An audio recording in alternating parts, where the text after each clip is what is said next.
मैं डरता हूं।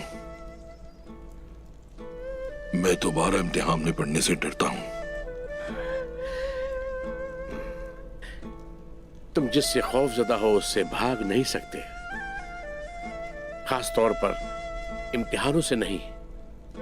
क्या करना चाहिए मुझे? वही जो तुम हमेशा करते रहते हो।